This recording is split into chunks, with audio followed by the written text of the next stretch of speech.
Welcome to the only place where real, raw, and vulnerable conversations happen with IFBB Bikini Pros to give you an inside look at their struggles, strategies, mindset, passions, and all of life beyond the stage. This podcast is made to inspire, motivate, and remind competitors and the average gym goer that even the most extreme lifestyles and elite athletes have their ups and downs. Thank you so much for tuning in today. I'm your host, Celeste Rains-Turk, and now it's time for the Confessions of a Bikini Pro podcast.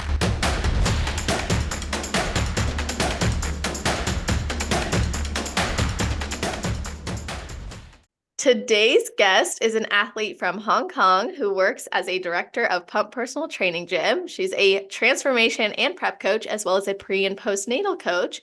And she even spent 2 years working as an occupational therapist within the psychiatric department for adolescents with autism, depression, and eating disorders.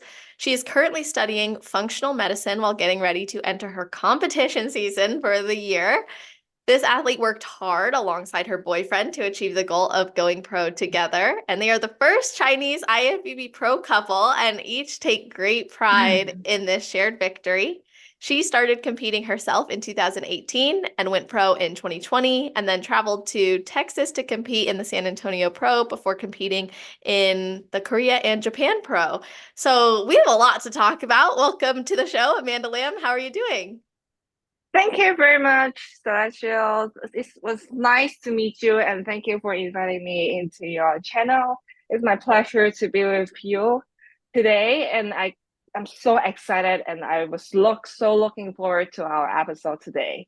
Me Yeah, too. you can ask me anything, and I'm very open to share about everything about my competing journey, my personal life, my business life, and my relationships. Yeah, Let's and we're go. going to cover all of that. Trust me. I'm Mm-hmm. excited about it. I'm glad that you're willing to be so open too, because, this is what this podcast is about. I want to highlight your Mm-hmm. life off the stage too, as well as on. Yep. So I have to ask you before we jump into all of that, is there anything you do or think about right before your heel hits the stage? Before I hit the stage, Yep. I think each year it was different. So when I first compete, I was so nervous and my legs were shaking before I step on the stage. And the only thing in my mind is, please don't fall and please don't, do any mistake on the stage because everyone's looking. But for now, it's my pro season and I step onto the pro stage. I don't get nervous at all.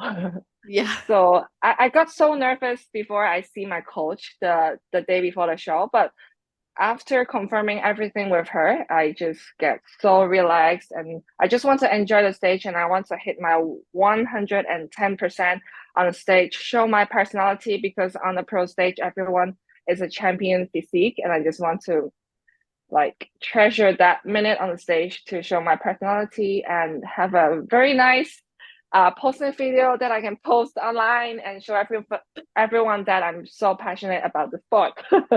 Oh, you can see your passion when you hit the stage. Like you're Yeah, I lighting do. it up. You light up the stage and your posing really exemplifies that part of your personality.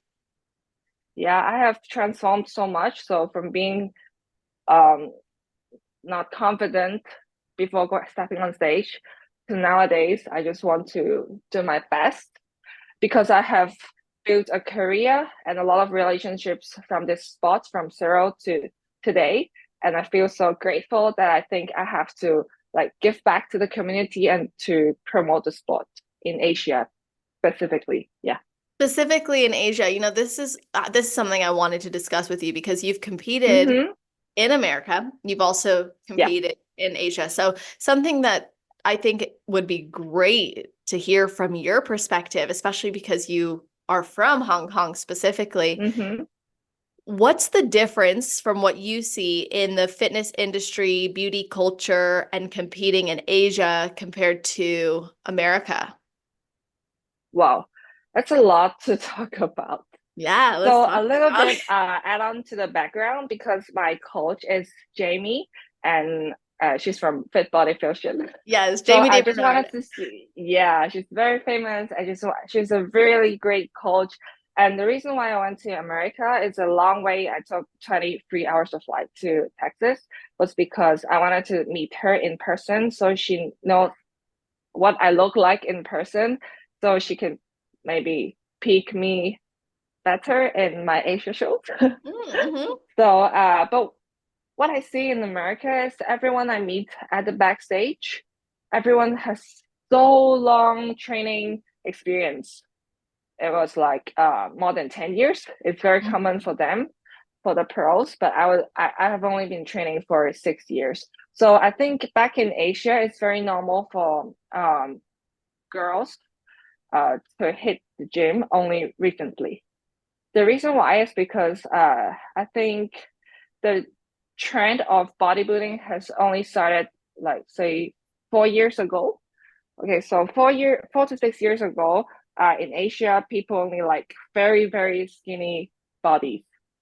So I was under eating. I was eating slightly around 1,000 calories and only weighing around 100 pounds. Now I'm 120-ish pounds. But before before I started the bodybuilding journey, everyone just want to be very skinny and they don't want the legs to be touching. They don't want the thighs to be touching. They want a thigh gap, and they also want very skinny arms and very tiny waist. So in Asia, still people think being skinny is very beautiful, but in America, people really appreciate curves. Like they like thicker physiques. They like muscles, pretty muscles, and also the body that people have worked hard on. So I really appreciate that, and I think in Asia, people need to start welcoming more kinds of physiques, skinny, a little bit thicker, and also a little bit more muscular. And I think this is the um, thing that I really want to promote in the fitness community in Asia. Yeah. So that's really like what you feel is driving you and your Yeah. influence there. Yeah, that's the main difference between Asia and America. Like more people go to the gym in America and more people have a fit body, but in Asia, being fit is really bizarre to most of the people. Yeah. And it's so Yeah. fascinating too, because a lot of the clients that I've had who have Hmm. Asian families usually face judgment for pursuing bodybuilding. So I often hear them Yeah. say they're being put down or judged. They're constantly being told, oh, you should be eating this. You shouldn't be eating that. Why are you getting big? Why aren't you Exactly. staying skinny? Yeah. You Have know you it. ever had that? Yeah, yeah. It's very common. So for generation like my parents, they would think that it's a respect to the family that you sit around the table and share the same meals with them. So at some point in my prep, I feel like I'm disrespecting my family members because Wow. they like to have gatherings with 10 or above amount of people around the same table and they share the dishes. But in the Western culture, people like order their own mains and order their own sides, so they don't really share. And if you have your own meal, it's way better. So it's a little bit hard to socialize while you're prepping in Asia. I imagine Yeah. so. Do you get support from your parents? Well, my parents are quite open-minded because now I've started to build a career out of it. They become more open-minded, and I also share a lot more about my prep to them. But before I make a career out of it, I normally just hide all my things. Hmm. Yeah, they didn't really know even I was doing my first show. Really? So when did you finally Yeah, tell them? yeah, probably after I turned pro, and I just tell them, "Oh, I'm going to switch my career. So now for my career, I'm going to compete actively." But actually, that's all they know. But deep down, the reason why I switched my career is because I want to compete in the first place. So in Yeah. Asia, you always tell your mom different things. That's what I've heard. Yeah. She's gonna listen to this and be like, now wait a minute. No, she won't. I won't even send her the link unless some of you see Yeah. this and then send to her. Please don't. Yeah, guys, don't protect it, you know. That's really interesting though, because that's so Mm-hmm. different.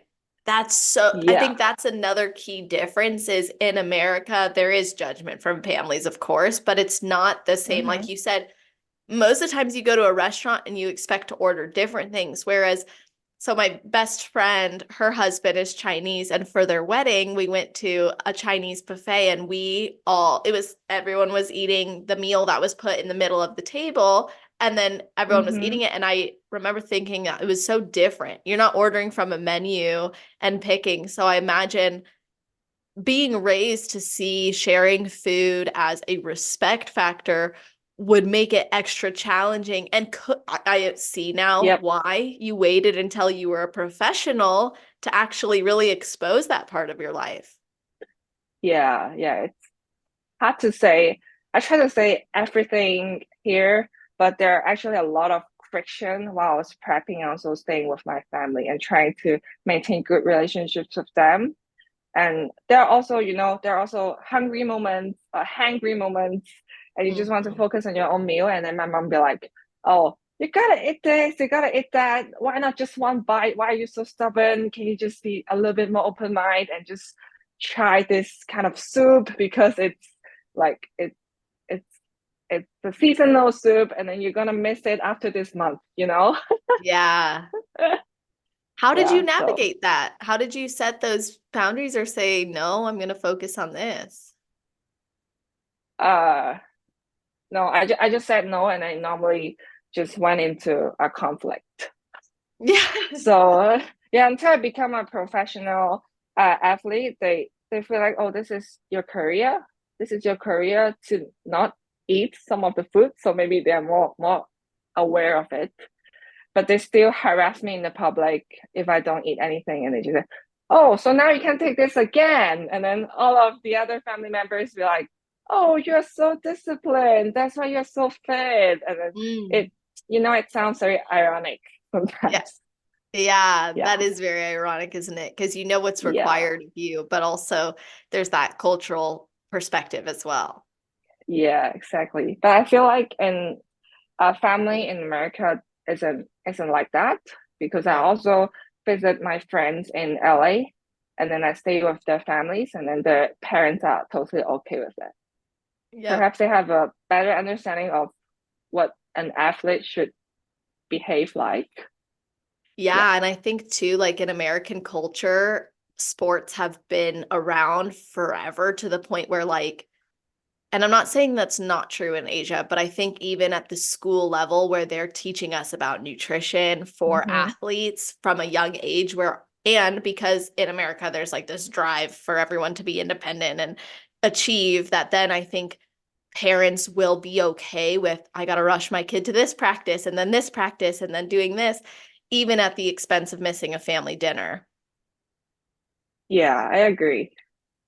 And you guys are just more independent, and you Yeah. can have your own independent thinking and decisions. Yeah. It's And nice. there's pros and cons, right, to each Mm-hmm. culture. And it's very fascinating. Like, I'm sure there's people listening who are like, oh, I would love to be able to just have dinner with my family or have them want that. But then there's also the side of it where it's like, yeah, but as a competitor, it is nice to know, well, I've eaten my 6 meals today and I'm just going to enjoy sitting next to my family at dinner. Yeah. Well, we mentioned earlier too that you and your boyfriend are the first Chinese IFBB Pro couple. And Mm-hmm. I'm curious, like, did you meet before you started competing? Did you start competing at the same time? And were you guys each other's support system because you didn't have a lot of family support? Mm, that's a really good question. So to start with, we met in a show. So we met in Oh, 2018. Yeah, it was in a weigh-in event. So long wait, and he was staring at me, and I was staring at him. And then he just slid into my DMs, and then we went out after the show to have our post-show food. And after that, in 2019, we decided to like, go to some overseas pro qualifiers in Asia together. And before that season starts, we actually went to Korea and consult with one of the most famous prep team. It is called the Wannabes team. So we turned pro under his guidance in that year. So we were very thankful. And he turned pro in 2019 in Malaysia. And then it was the same show that I also won my class, but I didn't get the overall champion. So after that day, I was a little bit sad, but also happy for him. I was happy because he got his pro card. But the sad thing is, I was continuing my season and I couldn't eat anything, and I had to keep my meals on while seeing him having burgers. And I was so sad because COVID also broke out after that year, and then I was still an amateur athlete, and he's already a pro athlete. So for the upcoming season, he'll be in pro shows, which are all of different dates from the amateur shows. So I was pushing myself, oh, please turn pro ASAP so we can go compete together and not waste our trips. Maybe I go to his pro shows and he go with me to my amateur shows, and that would be a waste of time and money. So I worked really hard that year, and then I finally got my pro card. So I'm so grateful for everything. And of course, we're each other's supportive system. That's amazing. I love that story. And how do you guys support each other on and off prep, especially if your seasons aren't aligned? I think we really respect each other in a lot of ways. So even if we feel very deeply during our prep, and we just don't talk to avoid any arguments, first thing. So second thing is we try to help each other as much as we could. So if he has a very busy schedule, I will do things beyond my prep to help him if possible. So if I have spare time, if I have spare energy, I will cook his chicken and prep his meal box, and he would do the same for me. Oh, that's definitely supportive. I think when you can anticipate each other's needs because you both live the lifestyle and then you're aware of each other, you're present with each other, that means so much as an athlete because you can come home from a long day of work and school and then you're like, and I still gotta prep my meals. So to have that is great. Yeah. And third thing is we were so lucky to be in a first sweet period.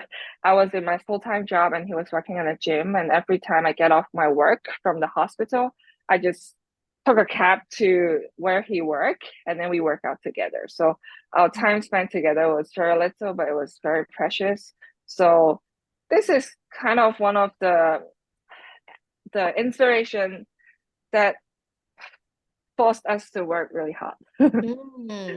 Yeah, and now we are switching both of our careers, and we've opened our own gym so we can work together, stay together, and also prep together. You guys love each other. Yay! Yeah. Feel really so blessed to be like this.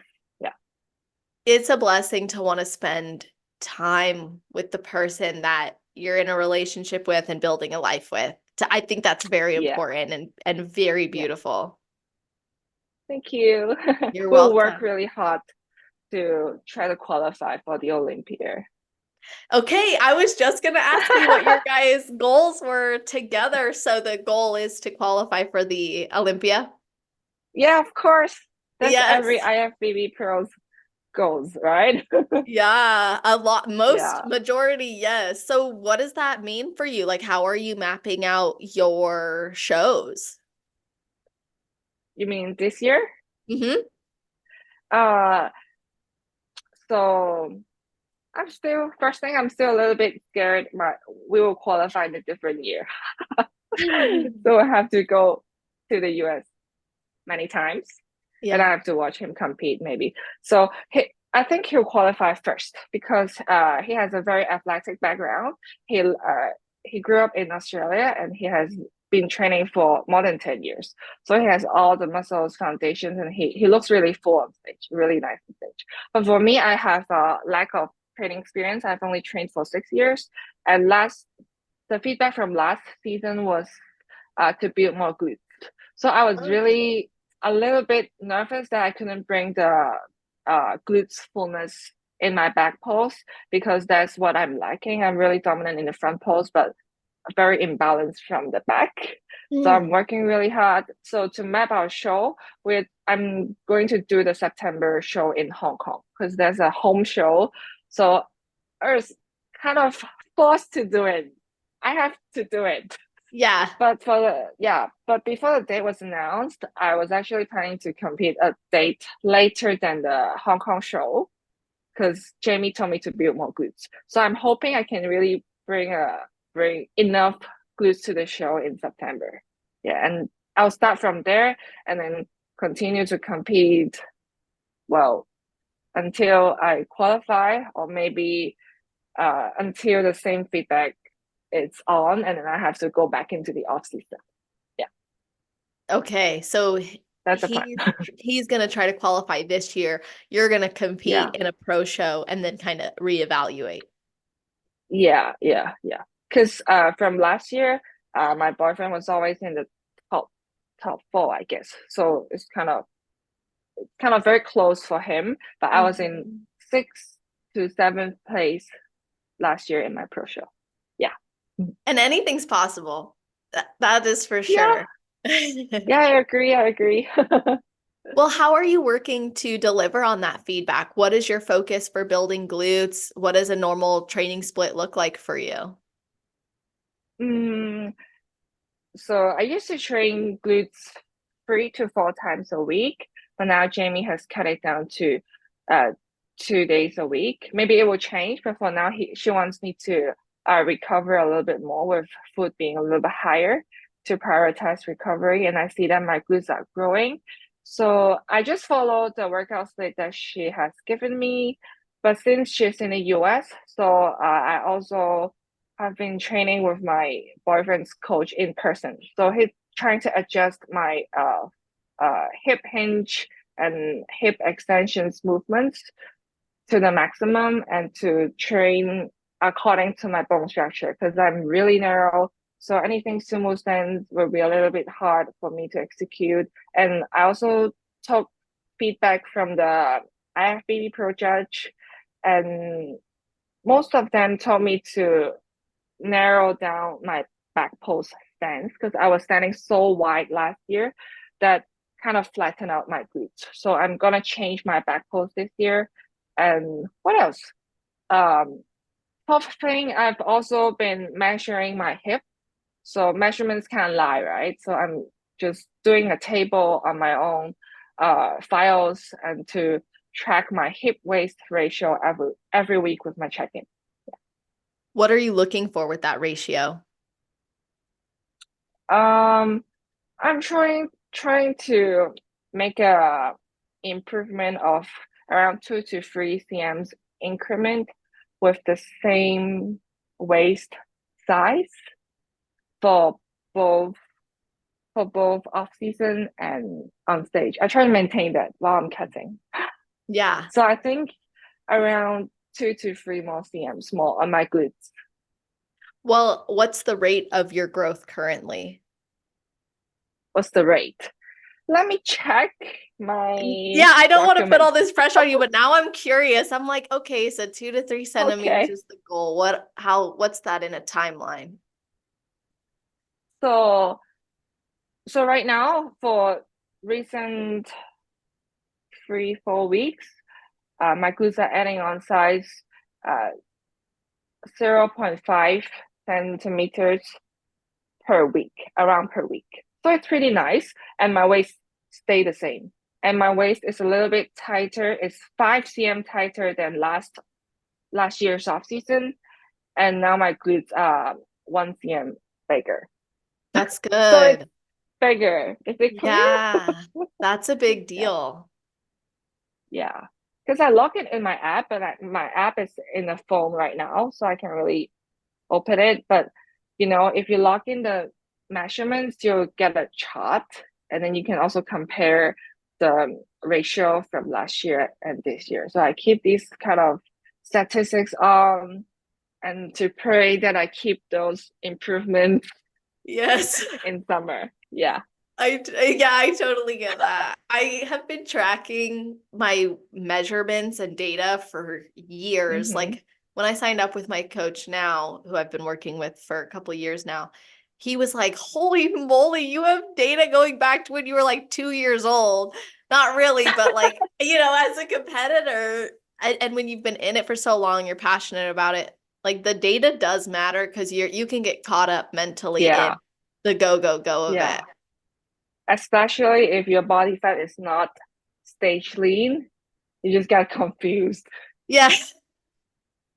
Well, my butt's bigger, but it's also fatter. So Yeah, exactly. And my mom's gonna be like, "Oh, you're so fat now. Look, you yeah, gotta diet down." And then when you diet down, "Oh, why are your glutes all flat?"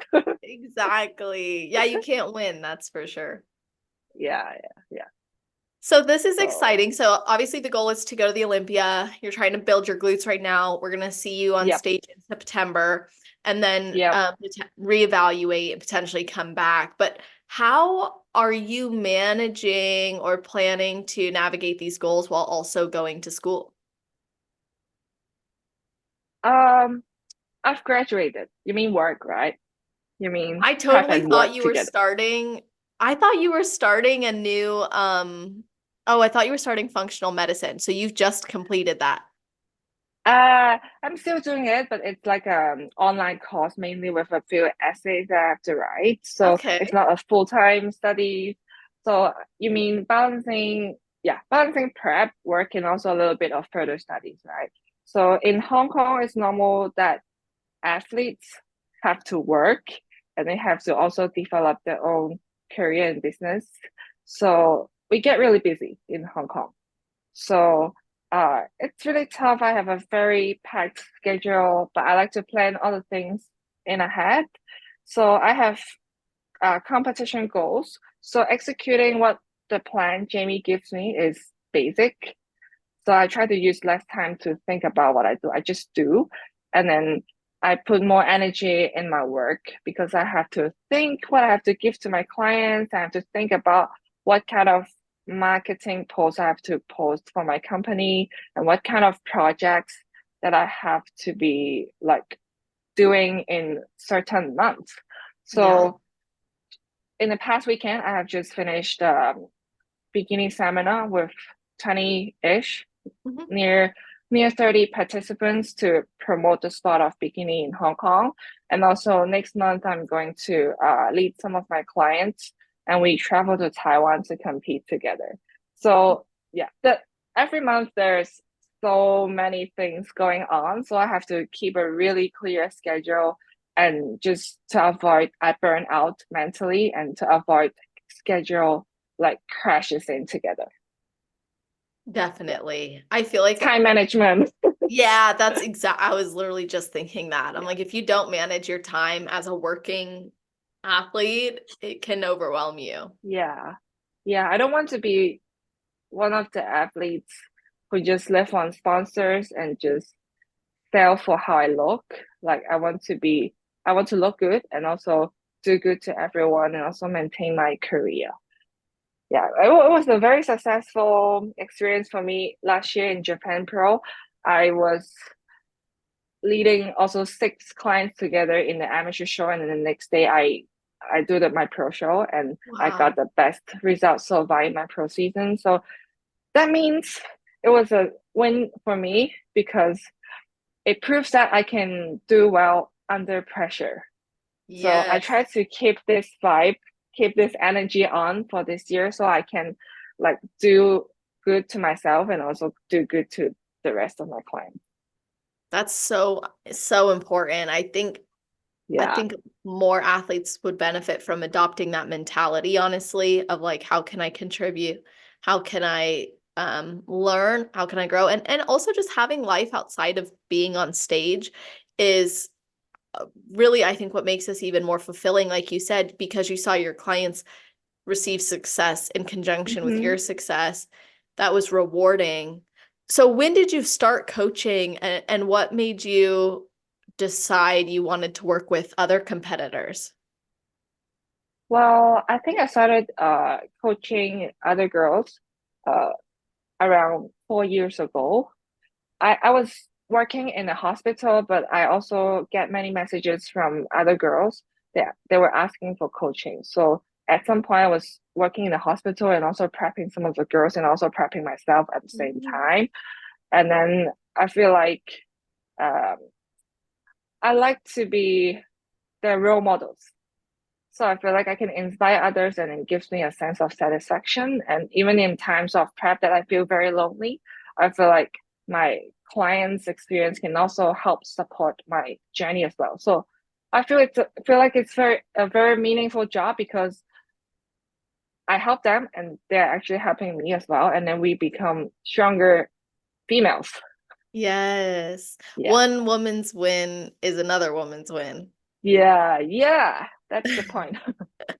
That's so great. So you have studied a lot of different things, and you've worked Mhm. in the hospital as well. You worked for 2 years specifically within the mental health and adolescent care within there. Yeah. So can you tell us more about what your role was there, how you got there, and what it was like to actually leave that role and pursue your passion of coaching? Mm, so I jumped to coaching from being an occupational therapist mainly because of my boyfriend. So I try to support his career and also I want to recover more as an athlete. So Mm. I kind of quit my full-time job. I didn't realize it actually plays a very huge role in helping me to become a very different coach in the fitness industry because in the hospital, I used to work with mainly adolescents with a lot of psychiatric disorders, so mainly anorexia and also depression. So um, it helps me to identify my patients' uh, unreasonable and disordered thinking patterns. So I Mhm. try to identify the false connections and why they have specific eating disorders and specific all in or nothing thoughts pattern Mhm. and try to identify some of the coping strategies to uh, battle with the disordered thinking. So, for example, one of the girls actually so scared of eating certain things. It it's burger, I think.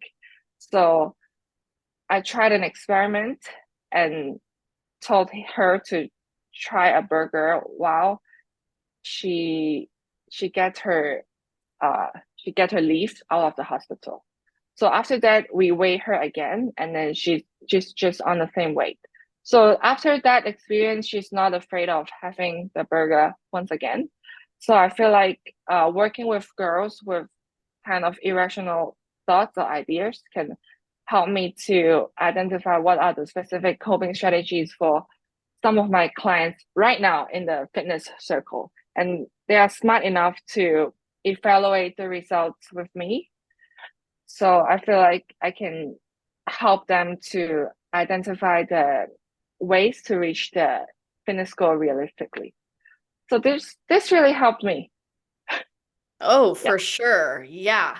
I mean, the main work that I do is helping competitors build more than just a body, the mental health. So I appreciate what you're saying very much. And I think it's Yeah. very valuable what you bring to the table for your clients because you have the ability to identify those cognitive distortions and you have Yeah. the ability to see like, okay, these thought processes are maladaptive. They're not good. They're not Yeah. beneficial. And then you have clients who are trusting you and willing to explore that with you. So you're able to apply that with them.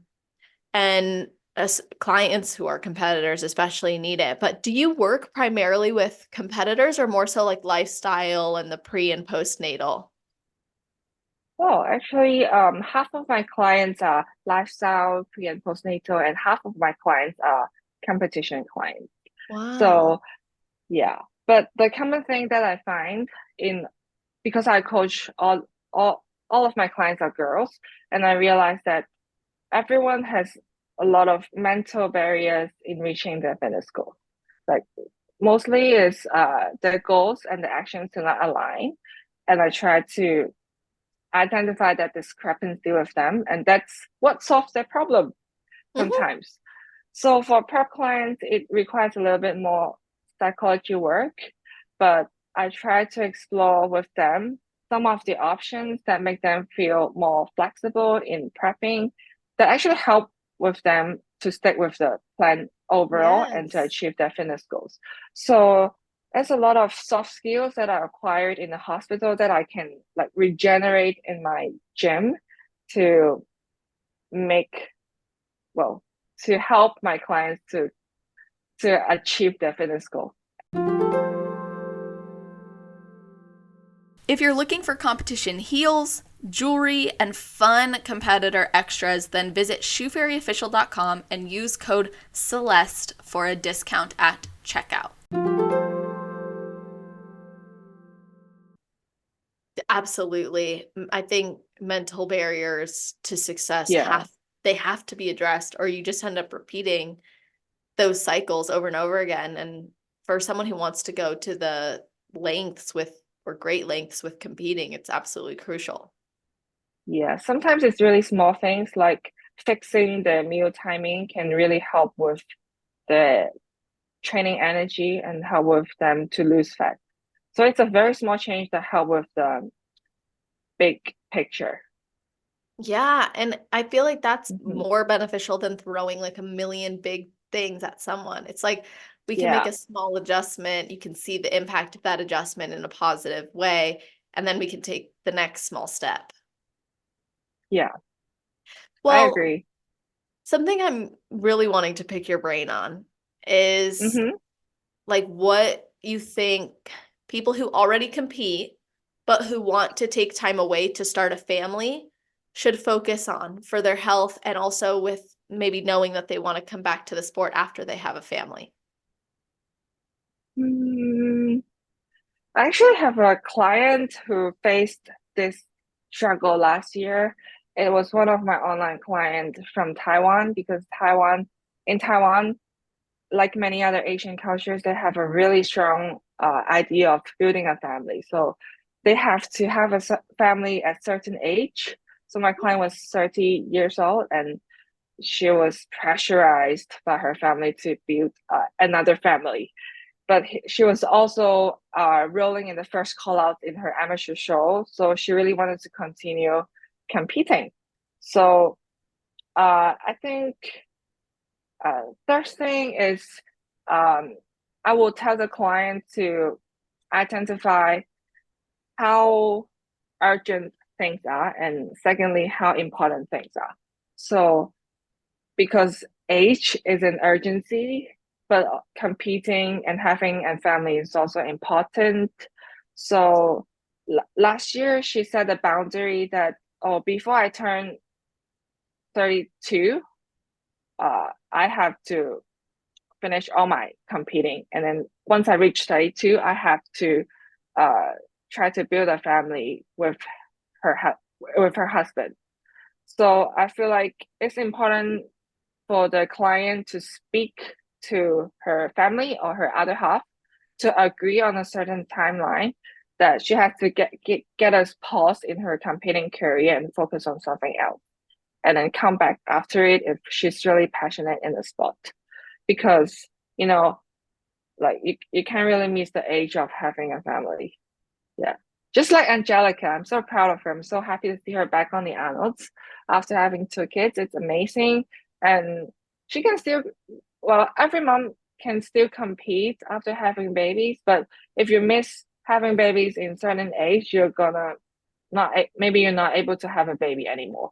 So, but you can compete till you're old, right? So what I would tell my client is just talk to your husband. You have to have a baby in certain time, but what is the reasonable time for you to have a baby? If it's not urgent, if it's not super urgent right now, you should you maybe you can compete, but for how long? So you have to set a timeline for both your coach, for yourself, and also with the family. That's great advice. I think Yeah. the timeline is important, as well as that communication.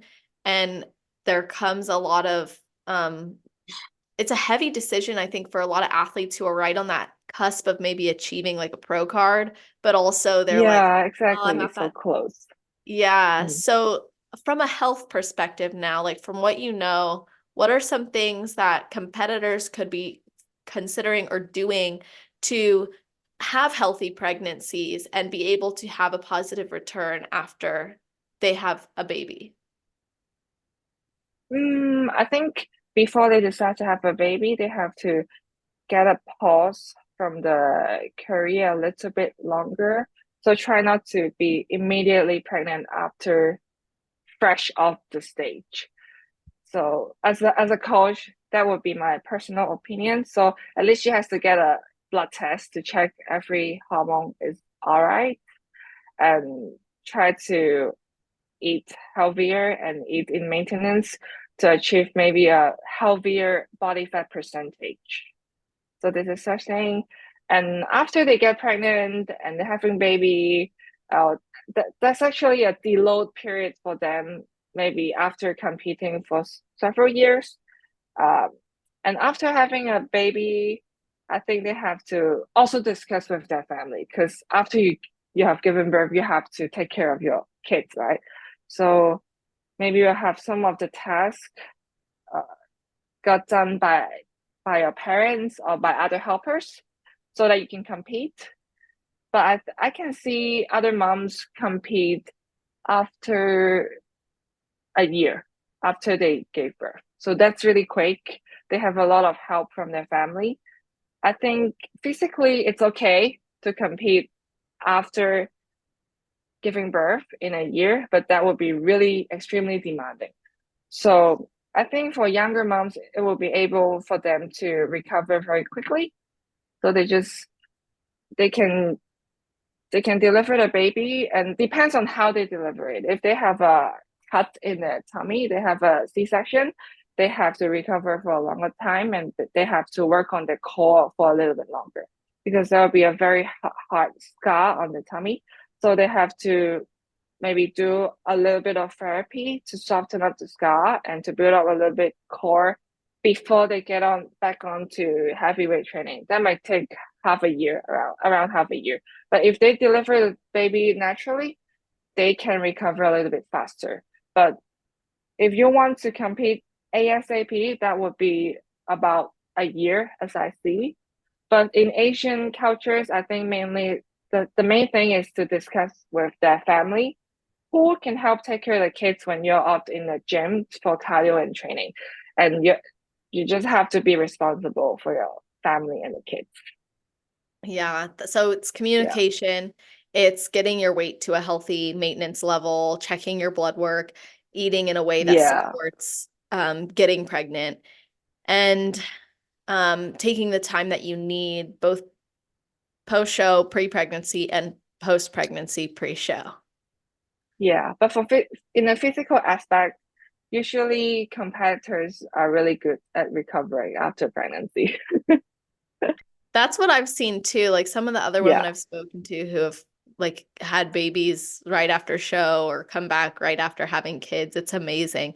I mean, we saw in Yeah. like Angelica, who like you just referenced, she came back and she's placing in the top 5. You know, like that's Yay, amazing. that's amazing. Yeah. Yeah. So it's cool that you have that background, that experience. Is there anything, like maybe any habits or insights that you've learned from integrative nutrition and functional medicine that you impart on your athletes and competitors to follow or consider? I think the most impactful knowledge that I've got from functional medicine is identifying some signs of the nutrient deficiency in my clients. So for example, some of the clients get really concerned when the skin becomes very yellowish because they have a lot of carrots and pumpkin in the diet. So because in functional medicine, it teaches you more about vitamins because while they're getting lean, they have a lot of food that contains vitamin A and it's really orangish and yellowish. The skin becomes that color as well. They might become concerned because they get confused if their liver malfunction. But Mhm. it was actually because of vitamin A. And you can see it from the eyes. If your liver got a problem, your eye would become yellowish. But if it's only from the diet, you eat a lot of pumpkin and carrot, your skin, only your skin is going to go yellow, but not the eye. So when my clients ask this, I'll try to say what I know to them about, oh, it's because of certain vitamin deficiency or certain uh, overflow of certain nutrients that cause the changes in your body. But of course, I'm no professional. So if they want, if they're really concerned, I'll just ask them to go for a thorough blood test to confirm anything. But that really helps to relieve the worries immediately, because that makes sense. That you should, that there's a very common trend to see in my clients as well. And some of the clients get really huge cravings on chocolate or like fatty food in the diet. It's actually reflecting some of the deficiencies of vitamins and minerals, especially magnesium in the diet while they're prepping, because they're so depleted. But normally it gets better after the show. So once I tell them this kind of trend, they'll just suck it in through the prep, and then they'll be fine till show day. It helps to So I, have the yeah, knowledge. Like it helps to have these things explained when you're competing and maybe you're not used to these changes. Because then when you yeah, see them, you kind of start thinking the worst, or why am I craving this? Or you're beating yourself up. But when you really break it down or have it broken down for you, you learn that's actually quite a normal biological response to what's being or not being consumed. yeah, exactly.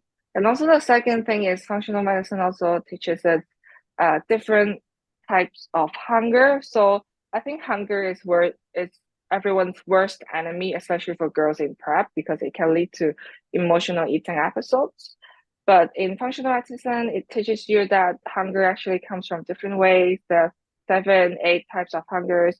So one of them is I hunger, and the second one is stress hunger. So example like this is I hunger if you see something that you really want to eat or someone else is eating, you have a craving for that kind of food. So that's how your hunger comes. And if you know how it comes, you know how to battle through it. And second, maybe stress eating. You have a stressful day at work with your family and you just want to eat. And then if you identify the cause of that hunger, you're able to battle through it again. So things like this really help with um, executing the prep and also understanding myself and my clients a little bit more. So things like this in functional medicine actually help a lot in, well, coaching myself and coaching my clients, because it's not what is taught in the personal training certificate. Yeah. Yeah, it's definitely not. And it's great to have that insight, like you said, even for your own application to your Yeah. reps and to your experiences. So, what are some of the things that you've learned about yourself and your body over the last, like, well, I guess since 2018? What are some of the things that you've learned specifically about you? I think about me, uh, well, I think the most important thing for me is stress management. Because for Yeah. me, I can get quite stressed out because I'm a perfectionist. So if one thing doesn't go well, I get panic and I get so Hmm. nervous that things don't go well. Even if I'm competing with my clients overseas, I want to make sure everyone has the perfect peak from what they already have. So and also I want myself a perfect peak. So I need to plan things ahead and try to visualize what's the worst scenario and what kind of plans that I can cope with this worst scenario. If my stress is managed, my time is okay, and I my body just reacts very nicely. That's a So really yeah, That's really key. Stress is huge for yeah, so many of us because a lot of competitor, I mean, you kind of have to be a little crazy to do this. So you're probably yeah, already like a high achiever in other areas of your life. So then you add on top of that wanting to manage prep. You said something interesting earlier though that I'm going to touch back on, which is you have Jamie Mm-hmm. coaching you. So I think Mm-hmm. that was one thing it sounds like relieved a lot of your stress, was to have someone else say, this is your plan and you just have to follow it, instead of you having to stress about, well, what am I going to do for my workouts? What am I going to do for my nutrition? Instead, you can like also lean on your coach. But aside from that, is there anything else you do for stress management? Mm, mm, there are two people I believe in, my coach, first person, second person, my boyfriend. Uh, yeah, my coach Jamie is really smart. She knows what I'm worried about. And usually I say something in my check-in, I say I'm worried about something, she immediately knows and she just tell me not to worry about it and tell me what's going on, what's the next step. And from what she tell me, I can really be calm the next second. So I really appreciate that. And the second person is my boyfriend. He has a completely different personality from myself. I'm really nervous. I get panic. I'm a perfectionist, and he's the opposite. He's really chill, and he just wants to do everything the last minute. And he just tells me not to worry all the time. You're doing good. And with these two person in my life, I feel like my stress is way lower. So that's why I feel like it's going to be a very successful season this year. Yeah, absolutely. I'm actually wondering, outside of fitness and the fitness industry and competing, what are some of the other goals you and your boyfriend have? Because it sounds like you opened a gym together, but even aside from that, or with conjunction to that, what are some of the goals you guys have? Mm, I think it's mainly around fitness, Yeah. but for first thing, competing, career, second thing, doing our own gym business. I think one more thing is that uh, it's not just for it's not for promoting ourselves or promoting our business. Uh, we just want to share the spot with everyone. So Yeah. we try to make more large scale events like seminars and filming some YouTube videos to put on our channel just to share more about our prep online so more people will know. And we are also extending our work in China with some very good opportunities. We're going to help with some of the housing properties with the gym layouts and also hiring personal trainers for some of the clubs and educating the trainers. So I feel like this kind of work is extra. It's on top of our own business and competing career, but we really enjoy spending time in like lifting the fitness industry in China as well. Yeah, because I feel like China has to learn and rise up more in fitness because not a lot of girls, not a lot of guys work out in China, but it's going faster and faster and more developed nowadays because the top athletes and the top fitness influencers are spreading the important message of getting fit and leading a healthy lifestyle with the general public. That's so amazing. All of those goals and avenues you just described are unique, interesting, awesome, and they're going to make a big impact, clearly, not even just at the competition level, but it sounds like even local levels, which is wonderful. And being able to impart that knowledge, that wisdom, that experience, and inspire other people to get into this lifestyle, whether they compete or not, but just to prioritize working out and nutrition. Yeah, exactly. Exactly. So skinny is not the beauty nowadays. So getting fit, working hard for your body is the new standard. Yeah. I like that that's what you want to teach. Because Yeah. like we've gone through phases like that in America. I mean, most of the times now what we see is that's from disordered eating, but in the past, like that was like the beauty standard of like the very Mm-hmm. skinny anorexic look, honestly. And then Yeah. it evolved and everything from there. But I think when you have like a cultural norm that says this is what beauty is, this is what being healthy looks like, people will go to unhealthy extremes and lengths to achieve that, where they're not eating. Like you said, you went through periods of not eating and not Yeah, eating well yeah, and keeping your body from functioning at the highest level. yeah. And it's so like unhealthy to trying to fit yourself in certain norms by sacrificing a lot of life. Yeah, a lot of it. And it's, well, competing, like you said too, you can take a more flexible approach and one that allows you to sustain your results and your effort and have more adherence to your plan. So what does your approach look like? Like, are you doing macros? Are you doing flexible dieting all year? Are you doing meal plans? What's your personal approach that you feel is sustainable for you? I am doing macros with Jamie right now, but actually it's just a meal plan that I Yeah, set on my fitness diet. It's the same every day. But like I mentioned, sometimes I need to travel overseas. So there might not be the same food sources available because I'm such a perfectionist. If you send me a diet and I can't get that specific food, I would panic again. So yeah, macros would be a softer approach that I can adhere to. But I do believe macros isn't for everyone because I have seen people who have finished all of their food at 3 p.m. with macros. exactly. So yeah, so it really depends.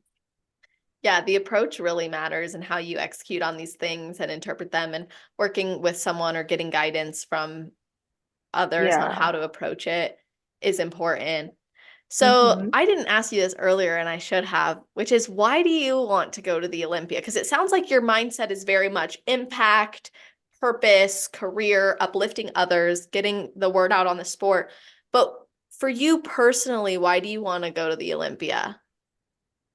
Mm, there's a lot of reasons behind. Well, my ultimate goal as a bodybuilding athlete is to go to the Olympia. So, but it doesn't have to happen this year. But I want to bring my best in the Olympia, so I don't want to be like um qualifying for for the Olympia at my not at my best. You know Mm-hmm. what I mean? I want to bring my best to the Olympia because that's what the stage deserves, and I hope I can qualify at my right timing. So I think one of the underlying reasons is because actually I have a very big family. My father has 7 siblings, but half of them are living in the USA. So when I was young, growing up, half of my cousins are in the US. So when we grow up, we grew up in Asia and we have very restricted career choices. So my father wants me to be a doctor or a lawyer. That's it. But for my cousins, they have really, really nice career choices. They excel in like astronomy and they become software developers. Uh, one of my cousins work in Apple and the other one work in NASA. So they really are doing what they like. But growing up in Asia, I am forced to do things. Mm-hmm. So I want to, well, maybe I want to prove, or maybe I want to do something good for myself that is special about me. And I like bodybuilding. So I want to be one of the best athletes in those kind of fields, just like how my cousins pursue their own career. That is the ultimate interest. That's Yeah. awesome. What a great reason to pursue that. And Yeah, it's one of the biggest reasons actually. yeah, like knowing that you get to prove Mhm. to yourself you could do something that exemplifies who you are, but also that shows other people that they could do that too. Yeah, yeah. And to show others, even if you have, even if you you have really good academic results in Asia, you don't have to do what your parents say you have to do. You can do what's for yourself and be the best at it. Yeah, like you can excel outside of the box that people want you to excel in. Yeah, exactly. And of course, to promote the sport as well. Like if you qualify for the Olympia, you have more impact to your own community, right? Yeah, exactly. It's a Yeah. huge platform, huge opportunity. I can't wait to see all that you accomplish as a professional and continue to accomplish, I should say. So I guess I should ask you before I ask you for your best advice. Is there anything I didn't bring up or talk with you about that you wish we would have touched on? That's a really hard question. Let me think about it. I think that's pretty much it. I can't think Okay. about anything we haven't touched on. We have touched on so many things. I know it. I'm really, and also I think too it'll be nice for listeners, you guys to follow you and watch this journey unfold Hmm. more and learn from you. So what's your best advice for someone who has never competed before but would like to? And then your best advice for somebody on their road to pro? Mm, so, a piece of advice for people who have been following me. So, really try to balance every aspect of your life. So, don't sacrifice one part of your life. Don't sacrifice your friends, your family for your own physique, for your own prep, for your own success. It's not worth it. If you can balance one aspect, then think about how you can do it better. Don't just close yourself up because you might need someone else one day and there's nobody out there who can help. So always try to be good to everyone. And if you decide to work on your own, don't put negative energy out there to people who really care about you. So try to send love in everything you do and try to include everything in your schedule. So yeah, that's my advice for my followers or people who have been following me. It's because it seems like I'm just in the gym on my social media, on my Yeah. Instagram. I'm either in the gym or competing, but there are actually a lot of work, a time of work, or a lot of time spending with my friends and family. I didn't really post much on social media. It's not just about competing for me. I have a lot of life out of this, but this is my social media account. So that's mostly what I can post because they only allow photos, right? Yeah. Um, so another thing is a piece of advice for people who are trying to go pro, right? Yeah. So really don't compare your chapter with someone else's tiny-ish chapter. So it's like judges are really smart. They are really experienced. They can see your years of experience in training. So try not to cheat your fitness goals and just be really patient. If you are really consistent from year to year, people can see it and it will show on stage. So don't do your prep in a very extreme or very short term way that will really harm your long term health and sustainability because this sport is a marathon, not a sprint. So it really hurts me to see people sacrificing their health, their femininity for the short term success of the sport. So I really hope people can really take their time. Uh, I am very lucky to become a pro athlete before I I was 25 years old. I turned pro in 23, but that was just luck. You actually normally people need more years of experience to become a pro. So it's the same for me being a pro. I'm just waiting and praying that my glutes are big enough or enough to qualify for the Olympia. So it it's still just sitting here waiting for the years to pass by so my glutes will be mature enough. So it's just the same. So don't be so rushed to become a pro. So don't be rushed to be qualified to the Olympia because your time will come. Gosh, that is such good advice. Oh, yes. I like Yeah, love to that. you. Yeah, I love that you just said that because I'm like the timeline, like that pressure, it can lead people to make decisions that are not aligned with them or other areas of their Yeah, life. And I like how you also yeah, said, because like when I started this podcast, I was like, I only scroll on people's Instagram and see the gym or the stage shots and I want to know who they are. So I like how Yeah. you said, there's life outside of this too. And that's a really Mhm. important thing to focus on. So I'm grateful for that advice that you shared. Thank you.